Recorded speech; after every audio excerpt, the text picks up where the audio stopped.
Well, welcome everyone. I hope you guys got bellies full of breakfast and you guys are buzzing with caffeine because we're so excited today to have you at our first ever Women in Manufacturing panel event. So thank you guys so much for being here, and thank you to our gracious host, Hexagon Agility, for hosting.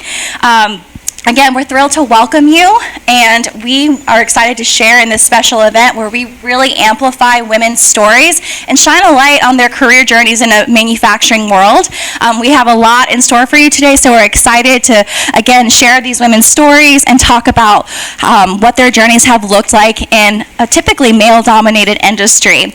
And so you're going to hear a lot of first-hand accounts of, again, their career trajectories and a lot of other exciting things in store. Right now, I'm going to actually pass it over to Kalima McCoy, who's going to welcome you and give you a little safety briefing for Hexagon Agility's plan. Thank you, Kendall. Good morning, everyone. Oh, it's so exciting to see so many women here and a few men.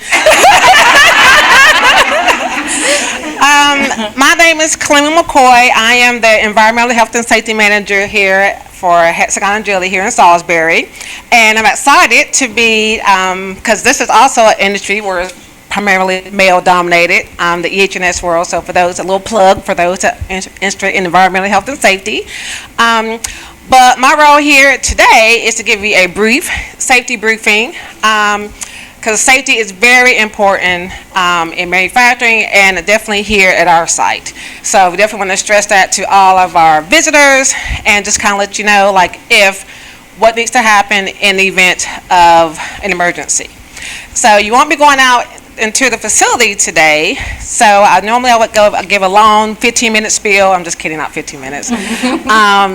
About your proper personal protective equipment and what to do in the plant. But since you're going to be here in the conference room today, I'm really going to confine it to, in the event we have an evacuation. So if we do have an evacuation, then everyone will exit the building in the front lobby where you came into the facility, and in the parking lot, in the back of the parking lot, we have assembly point areas labeled.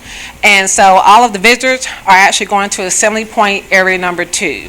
So as soon as you go out the exit doors, you go straight across the back of the parking lot, and you remain in that area until we have it all clear to allow you to come back into the facility. And other than that, you should be safe here. Stay in your seats here. So the other part of my role this morning is to introduce my manager.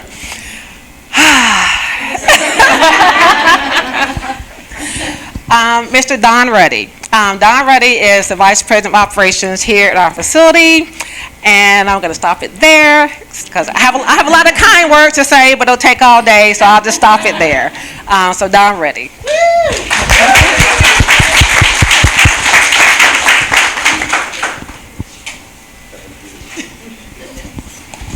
Do I need to use this? Oh, your voice yes, because we're recording. So Okay. Welcome. We're very, very honored to be able to host this first inaugural event. Having women in manufacturing in the plant is awesome. We're also very proud of Brittany being on the panel. Really excited. And I'd like to acknowledge the awesome women leaders we have in this plant that are currently in the room. So just maybe a round of applause. Maybe raise your hands. Everybody who's with Hexagon. There's a lot more. Yep, there we go. Okay. Actually, to be honest, I'm a little concerned if we're going to run for the next hour or two with the team in here. So again, very, very exciting. The company, you may have seen some trucks when you drove in. You see some stuff on the walls. What we provide is we provide a compressed natural gas fuel system that goes into heavy-duty trucks. So it replaces diesel. Technically, we're an environmental company. We provide clean energy solutions for one of the largest polluters in the world. Last year alone, we reduced 1.5 million metric tons of CO2 equivalent by our systems, which is the same as having 300 cars off the road. 300,000 cars off the road. It's a significant impact. So, and we couldn't do it with everybody in the plant, including our strong women leaders. With that, I'm going to leave because I could talk for hours. But again, I hope you have a wonderful event. We're very proud to be able to host this and be part of it, and hopefully we can be part of more in the future. Thank you.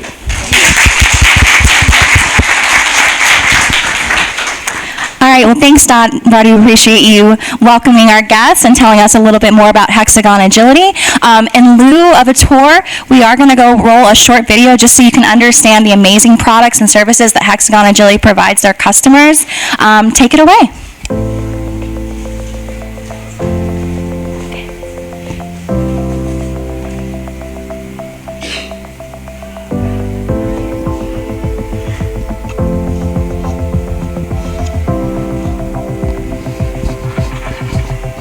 There's no words on this video, so I'll kind of point out some things as we go.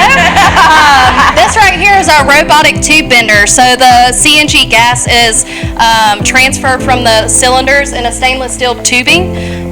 So we cut and bend that tubing here ourselves, and we use it to plumb our system.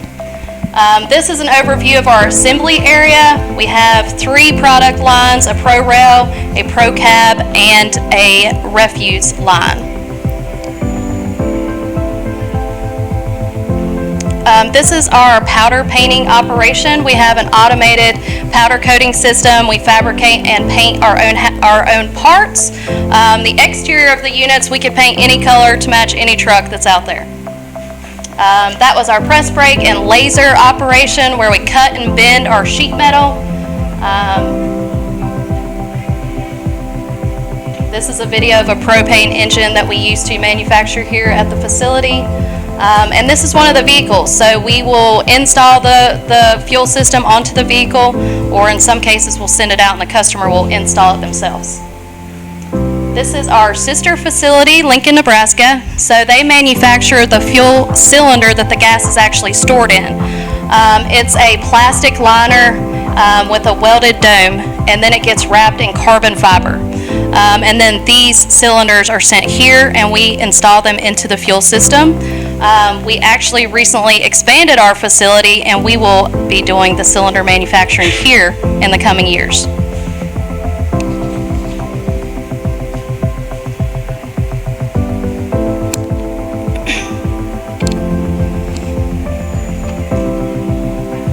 This is part of the testing process for the cylinder, so it gets pressurized. The service pressure of these units is 3,600 psi, so it's a really high pressure unit.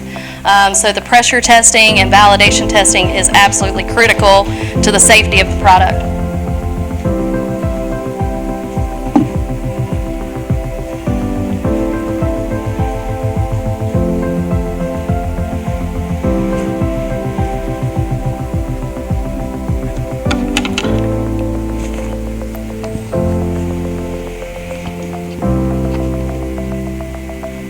And we'll have basically a replica of this process here in this facility.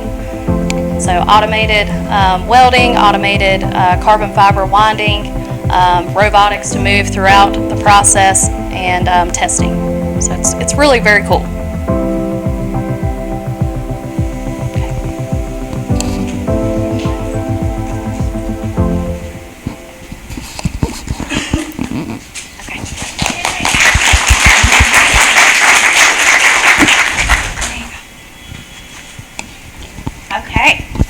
Thank you, Brittany, for walking us through that as the operations manager of Hexagon Agility. I feel like you know every piece of the operation, so that's exciting. Thanks again.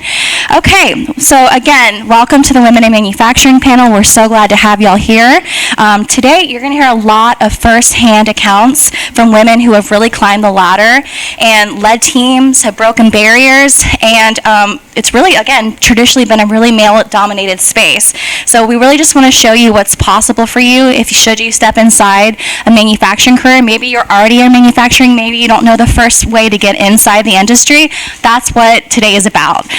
So look around, there's connections that can be made, there are mentors here, influencers, leaders, and so again, we really hope that you guys capitalize on what a great event it is to network and to make connections. You just never know where they'll take you. So again, the women up here with me today, their journeys really show resilience, determination, and innovation.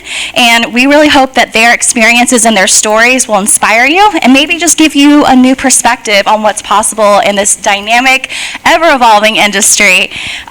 Manufacturing really does offer limitless opportunities. And we're excited to just not only show you the challenges, but the incredible rewards and the fulfillment that comes with being inside a career here. So again, whether you're starting out, you're making your next career change, again, open your mind to what this could be for you, because manufacturing is the industry to watch. With that, I'm going to introduce our lovely panelists. First off, we have Kris Baum. Kris Baum is with Gränges Americas. She is their plant manager here. I don't think I've ever met a woman plant manager. It's a big deal to have her outside of her facility, so we're really grateful to have her. Gränges is actually a global leader in aluminum rolling and recycling. Their products and solutions help their customers grow and pace towards a transition where they can become climate neutral. They are used for efficient climate control and transportation, buildings, HVAC, electrification, recycled packaging, and so much more. So welcome, Kris, and thanks for being a part of the panel this morning. Next, we have Teresa Stephens. She's a site superintendent. Again, never met a female site superintendent, so this is refreshing in the best way. She works for Chroma Colors Corporation in Spencer, and Chroma Colors is actually a technology-leading supplier of color concentrate and color master batch products. They offer a broad range of color solutions, and it's used in a wide variety of different applications for their products, including wire and cable, packaging, even building and construction, consumer packaging, lawn and garden. You probably touch a piece of their operation, their product almost every single day without even realize it. So thank you for coming today. We're grateful to have you here. And last but certainly not least, Brittany, who you already know, Brittany Dorn. She was recently promoted to operations manager a couple months ago, so let's give her a round of applause. If I didn't already completely embarrass you, Brittany Dorn is Hexagon Agility's operation manager here for the Salisbury plant.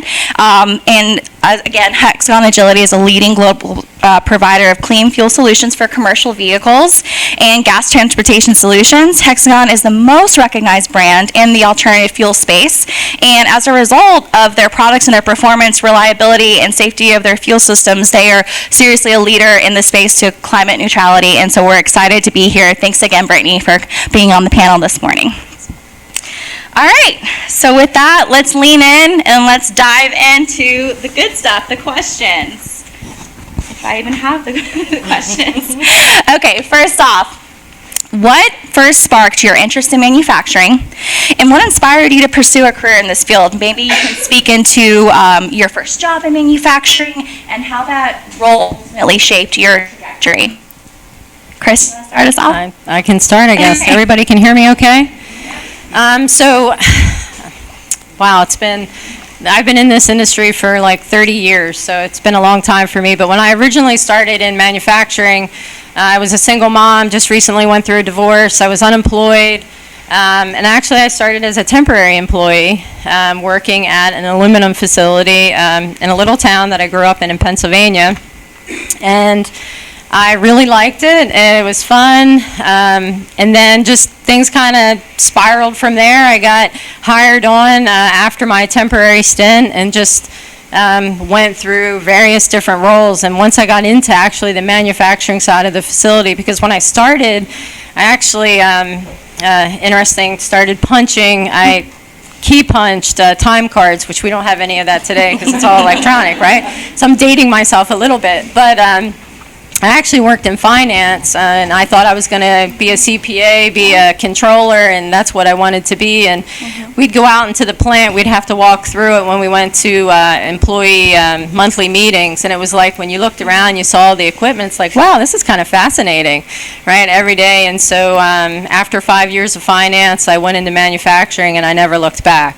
Some of my friends are still in finance, and after all these years, and I'm like, oh my God, how boring. And so it's just really, it's been exciting. So. Okay, I've got to honestly say I don't think I ever considered manufacturing as a career. When I was in high school and coming out of high school, I went to business college, and my first job was in payroll, doing payroll for a company for nursing homes and dry cleaners, surprisingly. And the place closed, and there was a manufacturing facility, Bendix, here in Salisbury at the time, Allied Brake Systems, and I went and applied for a payroll position there, and they gave me a test and said, hey, maybe you would be more interested in doing production planning. So would you be willing to try it? And I tried it, and I liked it. You know, it was fun being on the floor, learning, you know, how to put air brakes together, you know, learning how to remanufacture, how to sandblast, how to, you know, just being a part of that and learning those processes was really fascinating. And, you know, I've been in manufacturing ever since, basically. I took one short break and came back. It's like, you know, it was like coming home after I left and came back. But there's so many opportunities, so many really neat processes and things in the city. And I've been very fortunate in my career that I've worked for several companies to do different types of things. I've been at Gränges, I've been at Freightliner, the air brake systems, and now at Chroma Color, and it's fascinating to learn all the different things that you can do and learn along the way. So, Nice. So for me, growing up, I always loved math and science. That was my thing. I liked that. So it just really made sense for me to go and get my degree in engineering. So that's kind of where it started. But I think my passion for manufacturing really came into play when I did my first internship. So I was in the quality department at a Tier 1 automotive supplier to GM. And so that's when I realized how much I love, you know, finding problems and fixing them. It's almost like a detective type role, you know, what really peeling back the different layers and analyzing, getting to the root of the problem, and then having the opportunity to really be creative, you know, and come up with solutions. How do we prevent this issue? How do we detect it? That kind of thing. And so I really just fell in love with it from there. Nice, I love that. Don't you love their perspectives and how one thing led to another? It's just really exciting to hear. Okay, my next question for y'all is, was there ever a specific challenge that you faced being a woman in this space, in the manufacturing industry? And if so, how did you overcome that? I think for me going into manufacturing, so when I started in manufacturing, it was in a small rural town in Pennsylvania, and so it was mostly male-dominant workforce. I was the first female production supervisor in the plant that had been there for like 60 years. So I didn't grow up in the facility. I mean, a lot of the people that I worked with talked about they can remember being there as little kids and sitting in the garden house, you know, waiting for their parent. And so they had been around it like their whole life. And I didn't really have a lot of rolling or casting experience. And so for me, that was a little bit of a challenge, trying to earn people's respect out in the manufacturing of being able to help, you know, coach and supervise and manage and, you know, do team stuff. And I think so for me it was just really digging in and learning it because I was so excited about, you know, all this big equipment and how did it work, and it transformed product. So for me it was just, you know, spending the time and learning it, and helped me really overcome that barrier. And so now, you know, I have colleagues that call me about, you know, questions, you know, problems that they're trying to solve and things like that to get some of my insight from my experience. So I think just really having an open mind and learning has been a key. Okay, yeah, I think for me, earning the respect is very difficult. You know, I didn't go in with a mechanical mind. You know, I didn't have that to start with. I didn't grow up working on cars and, you know, doing that kind of stuff. Of course, I started in manufacturing in the 80s. My dad taught me to change oil or check oil and put air in the tires. You know, so I think learning to read the blueprints that you have to do that most men went in knowing. You know, you kind of know that stuff. You grew up around it, and I think it was more of a challenge to learn those types of the mechanical problems that you can have, and, you know, those type of things. What is a drive shaft and how does it work? You know, those kind of things. That I think that was a challenge for me, and it was very difficult. You really had to show. I think we had to try harder to learn to gain that respect from everyone. You know, from the men and like I said, I started in the 80s, so it was in a really different world then when you start in manufacturing in that way.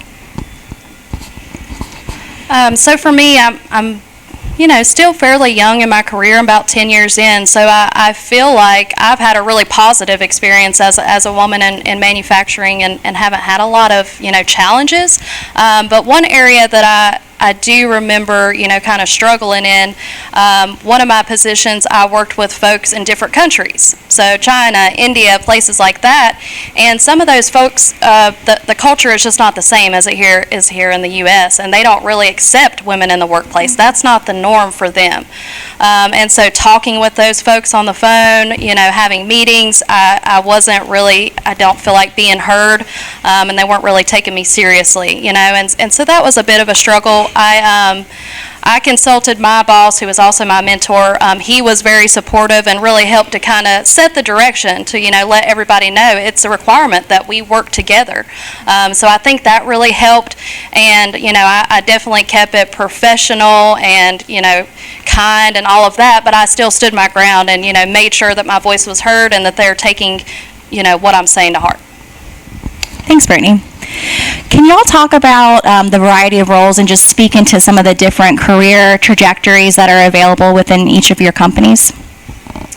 So from a Gränges standpoint, really any manufacturing facility like what we do in metals and mining, there's a host, right? You got your traditional, your mechanical, electrical engineers, those type of things, but I think one of the things people miss is you have a whole team behind it, like production planning, we call it kind of like sales and operational planning. We have, our IT or infrastructure, and then you have finance is a really big one, human resources, and so a lot of times I used to partner with a company and we used to talk with engineers, women engineers, and trying to get them in manufacturing, because a lot of times people think, oh, it's just a dirty, nasty environment, right? But it's really not. There's a whole background to manufacturing that can really lead you in a lot of different directions.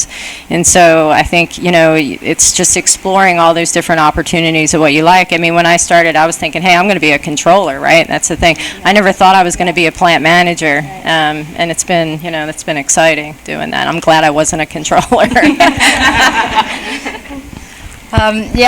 We have a little different than the metals and mining, but still the basics, your EH&S, you've got your maintenance department. We have extruder operators and blender operators.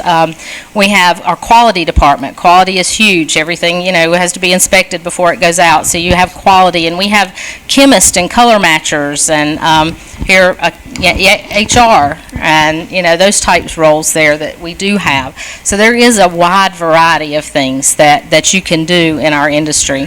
That, like I said, color matching is not something that it's kind of we don't have a lot of people that can do that. And I think there are classes to go out and study color and be able to do those types of roles. But so yeah, there is a lot of different things that you can do. Customer service is huge. That's something that's in every industry, I think, that is very important in a company. So those are some of the roles we have available. In fact, that's also part of your title is customer service. So manufacturing can really embrace you and, where you thrive and your skills. And I think they do a really good job of meeting you where you're at. And, if you're more interested in the production side, the operation side, great. I know that we have a marketing manager in the back here for Power Kerber. And she gets to do marketing. So there's so many different pathways and trajectories. So it can be really whatever you want it to be. Brittany? For Hexagon Agility, it's similar. A lot of things that the two of you mentioned, and it doesn't all have to be technical manufacturing engineering roles. Right. There's marketing, sales, HR.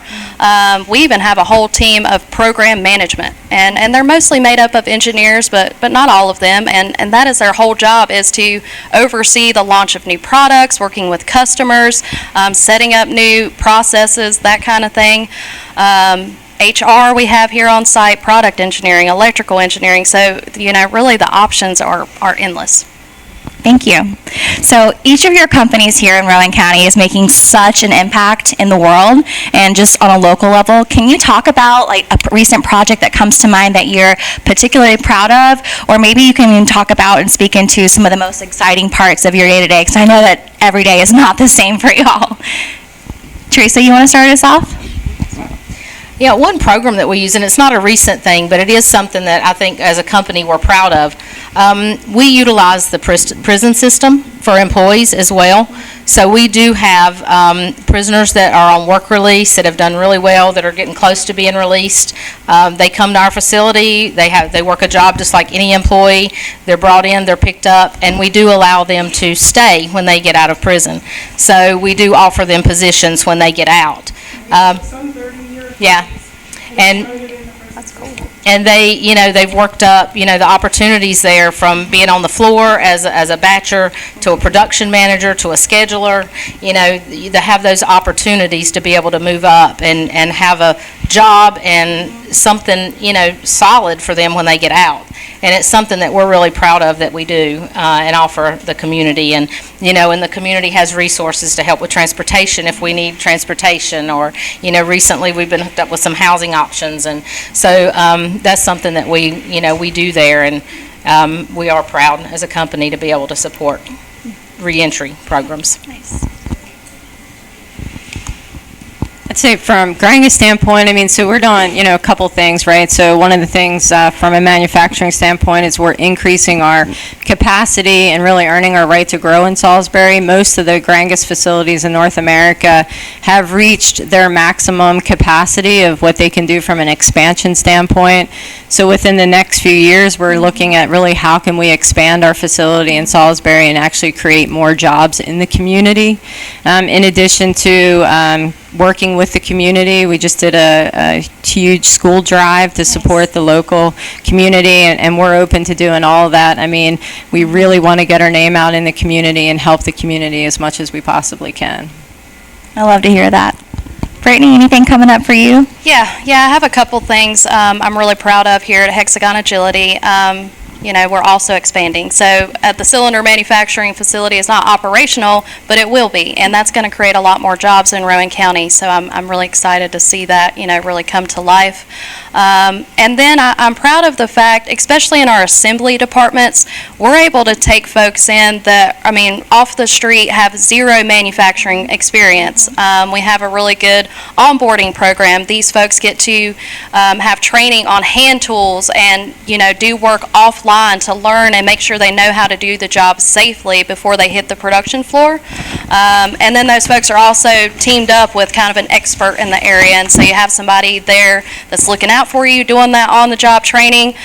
So it just gives the opportunity for folks that don't have the experience or don't have the degree to get their foot in the door. Honest to gosh, that was the best segue for my next question, so thanks for teeing me up so good. So we have a large realm of different talent in the room. Everyone from Advanced Manufacturing Academy over at Salisbury High School is here. We've got folks from the Mechatronics Engineering Technology program at the local Rowan Cabarrus Community College. We even have folks from one of our premier colleges, Catawba University as well. Or Catawba College, I should say. So for those students, or just for anyone else, what is the best way for them to start? What is the first step? What does that look like for them to work at Hexagon Agility, Chroma Colors, or Gränges Americas? Go ahead. No, go ahead. So for Hexagon Agility, and just in general, I would say, first step, you have to figure out what you want to do, right? There are so many options. Do you want to go to finance, HR, manufacturing, engineering? That's number one. And then, like I said, there's opportunities to get in the door without having the schooling, but the schooling definitely helps. Okay. I know I was in the quality department, and I've hired some folks that went through the manufacturing technician program at RCCC. And those folks really stood out to me when I was doing interviewing because they had just kind of the base foundational skills. They've learned to use a tape measure and a caliper. So that was something that set those folks apart and ultimately got them hired over other candidates. So I think any type of certifications, training, degrees that you can do really show well and will help you, to get your foot in the door. Yeah, I would second that, right? I think, you can come in without that, but having that really helps.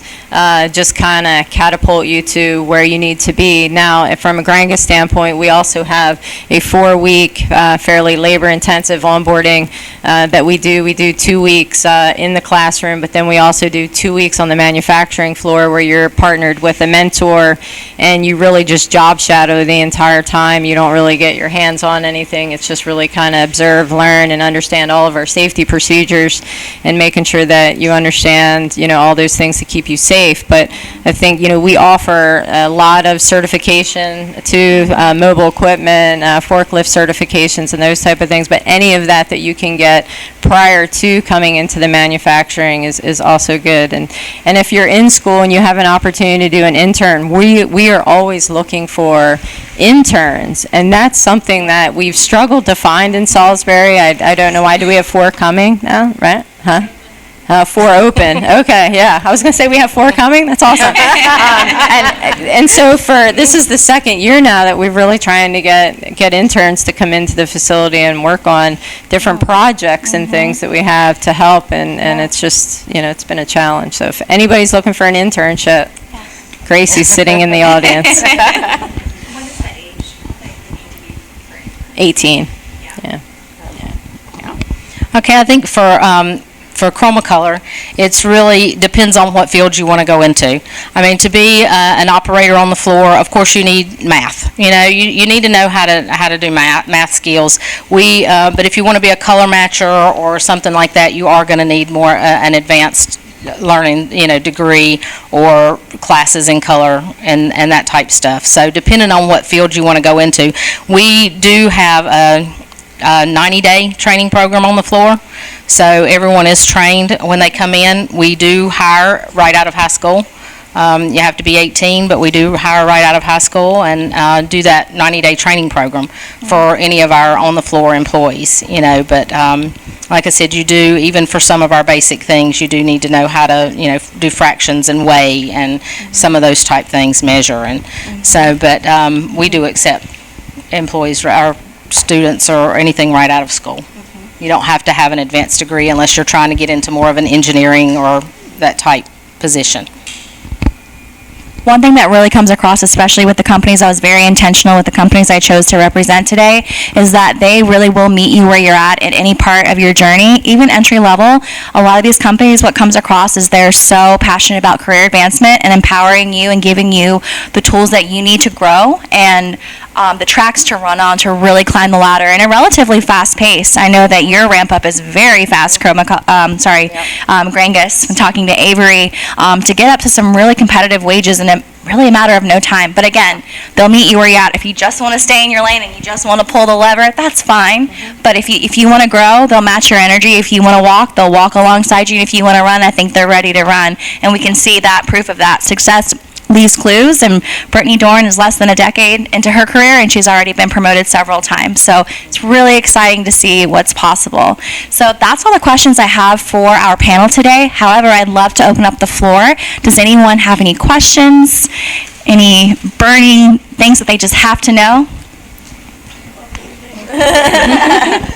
Okay, so this is like for the whole panel. If you are looking to advance in your career, do you have any specific advice that you would give myself or anybody else that's looking to advance further? Because I just got out of college, and obviously I'm looking to continue moving on up, and I'd like some advice. That's a great question. Well, I'll answer for me. I would say, and one thing that's helped in my career is learn as much as you can learn. If you're wanting to be in this lane, learn the other lanes as well, because that's only going to help you excel in the lane that you're in.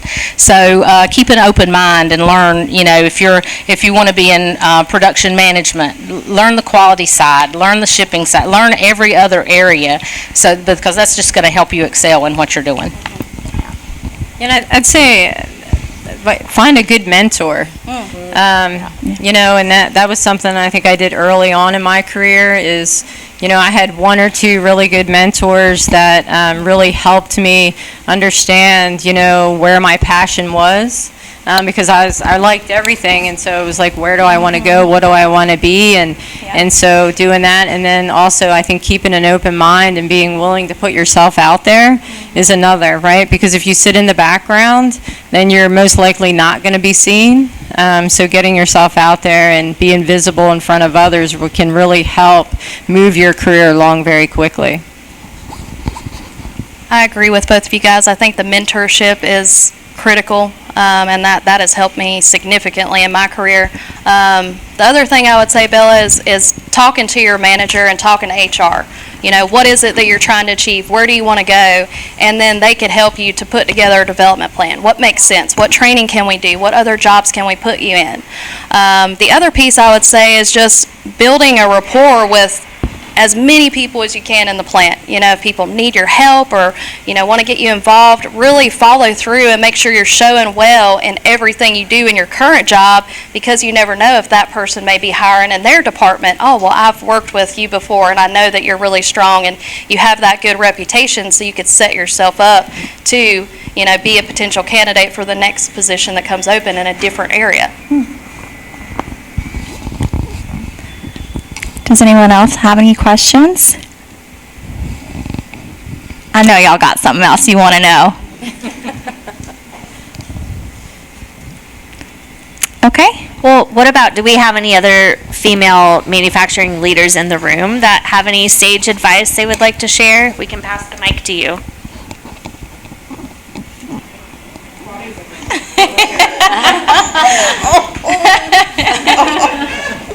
Good morning, everyone.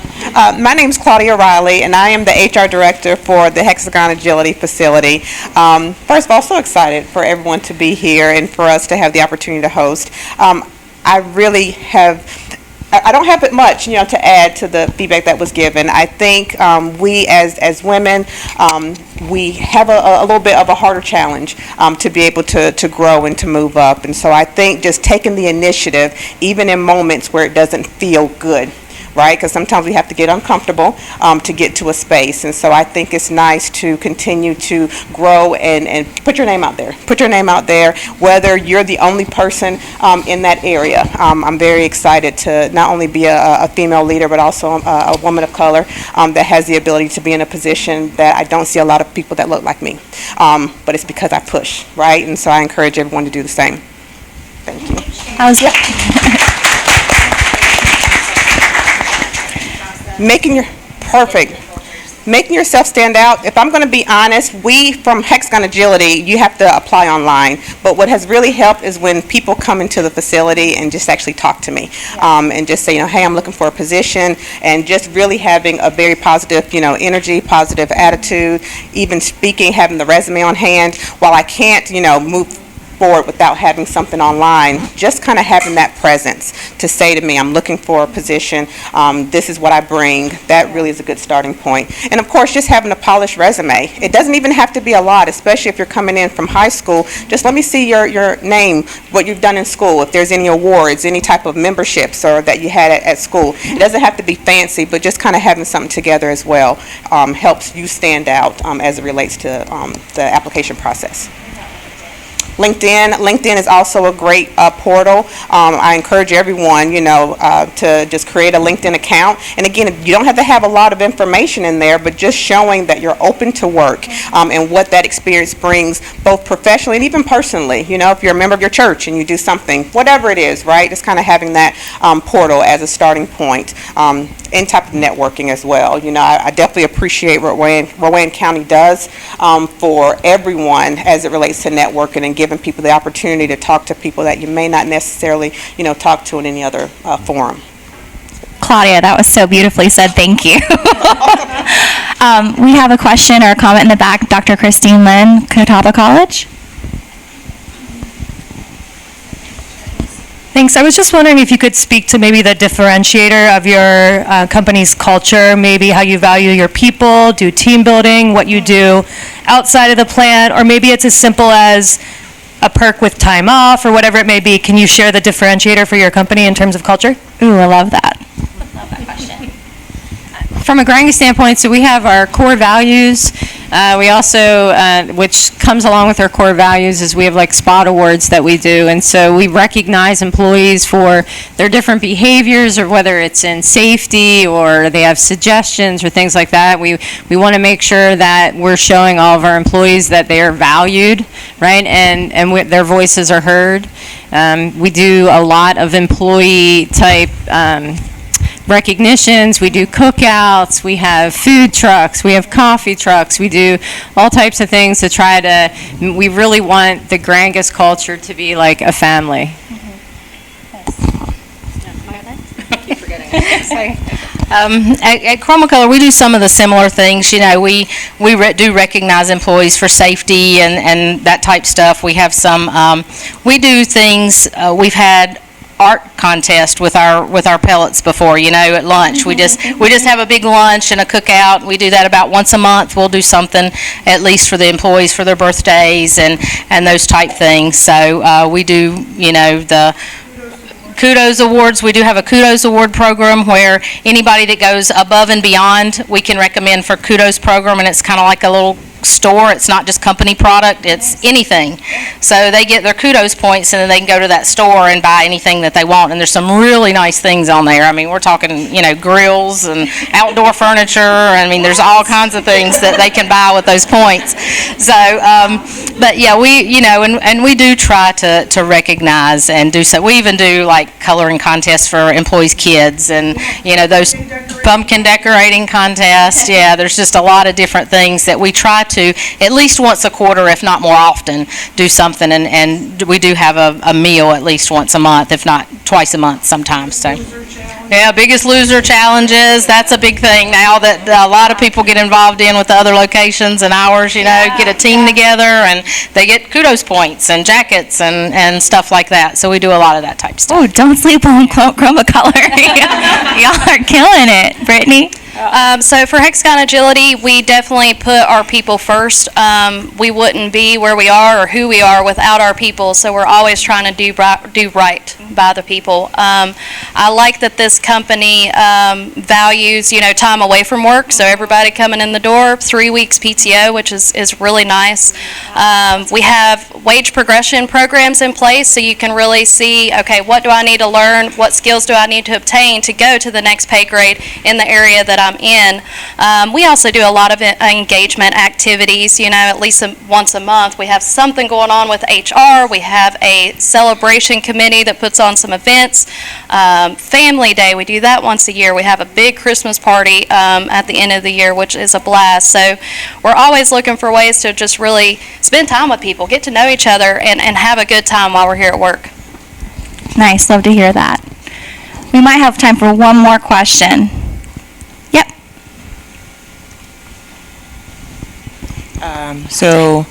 I'm going to get my bachelor's in the next 2 years in business management. I don't know what it's called, but I wanted to know if any of your companies, like, if I wanted to go back to school while I was within the company, is there like any type of incentive, like Oh, I'm glad you asked that. tuition reimbursement? Yeah, it's a great question. Yeah, absolutely. Our company has tuition assistance that helps out, and I'll say, like for myself, right, I was raised by a single parent, didn't have the luxury to go to college right out of high school, and so I went right into work in manufacturing, and I've got my bachelor's through tuition assistance through the different companies that I worked in. So absolutely, anybody that wants to go back to school, we absolutely sponsor. Thanks, Kris. Yeah, and we are the same. I think we do have tuition assistance. If there's anything, if you get in there and find that you need additional skills for your job, we do have a reimbursement program for that. Hexagon Agility also has a reimbursement program if it's a field or a course or something that applies to the position that you're in.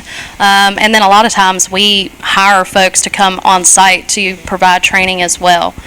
So yeah, there's a lot of opportunities with assistance on training and development. Thanks for bringing that question forward. It's really exciting to hear that you can earn while you learn. while you're working, you can still be empowered in that way. Thank you for bringing that forward. All right, well, with that, I think we've gone over just a couple minutes over 10. I'm sorry to have held you guys, but I hope you guys got a lot out of today's panel. Again, I want to say thank you to our host, Hexagon Agility, for having us today, for making this event possible, for all of our attendees from our local colleges. And also, if you enjoyed the food today, great catering. They're out of Kannapolis. They're fantastic. We use them so much, and I hope that you'll reach out to Sarah if you have any upcoming events.